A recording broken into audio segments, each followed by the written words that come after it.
Hi guys, welcome back. So what are the odds, and do they reflect my thinking at the moment, and do they reflect your thinking at the moment? Now, just a quick disclaimer, I'm not promoting betting in any way, shape or form. I'm just using these out of pure interest, okay? So I'm not condoning this, but you do what you want.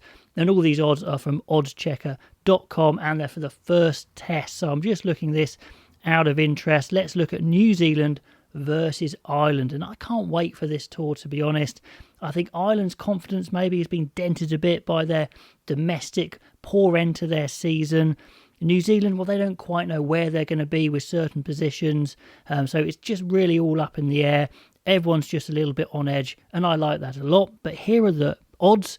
A New Zealand win in that first test is 1-5, which means £1 bet, or $1 or whatever you want to call it, bet is £1.20 back. So hardly any return at all. No, pretty short odds there for New Zealand. Not a particularly good bet. Not that I'm saying you should do it. And Ireland are 9-2, so £1 gives you £5.50 back, which is pretty good odds indeed. So I'd say, yeah, this is a bit strong for New Zealand. I don't think they're that much favourites, or do you think they are? I think they're strong favourites, but not this much. And I think on the other side, Ireland's odds are a bit too long, although they're definitely underdogs. But, £1 to get £5.50 back seems pretty decent. If I was Irish, I'd be tempted. Not that I'm telling you to do it. Now let's talk about Australia versus England. It is pretty close here. 8-13 for Australia, 13-8 for England. I've been changing my mind a bit on this tour all the time. I've had England as slight favourites. Now I'd put it pretty much level, to be honest. These odds have Australia, the home team, slight favourites. But that's what's great about this tour. It could really go either way. We don't know how Eddie Jones's England is going to perform, to be honest.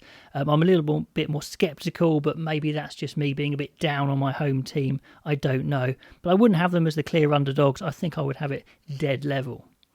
Okay, on to South Africa versus Wales.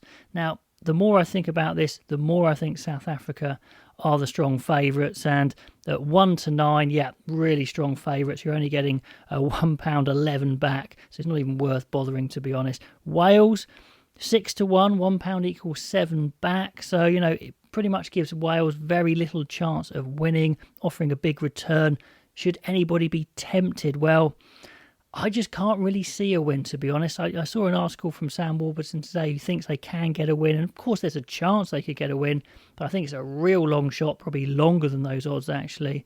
But of course, anything could happen. And of course, the way things are interpreted these days, red cards could definitely happen. Although that didn't help England against the Barbarians, did it? So in conclusion, I think these odds are pretty close. I might even have Wales a little bit longer, to be honest. South Africa, yeah, very strong favourites for that first test. But what do you guys think? Finally, on to Argentina versus Scotland. And before I had Scotland as just slight favourites, but there's a couple of injuries to Scotland now. I think Hugh Jones is out. Hastings is out. Two really important players for them. Had big hopes for them. And the odds say that Argentina are favourites, 4-7, get you £1.57 back. Scotland 7-4, 2.75 back. Yeah, the home team favourites again. Like I said, Russell and Hogg were left at home already, plus these injuries now. So I think these odds are about right for me, to be honest. Argentina favourites, but not by much, with that home advantage, the recent injuries, of course. But like these odds reflect, Scotland have a really good chance of winning as well. So I'm really looking forward to this series. I think it's going to be super, super tight, very hard to call. So let me know what you think of those odds. Would you have them longer? Would you have them shorter? Which ones might you go for? And I'll catch you next time.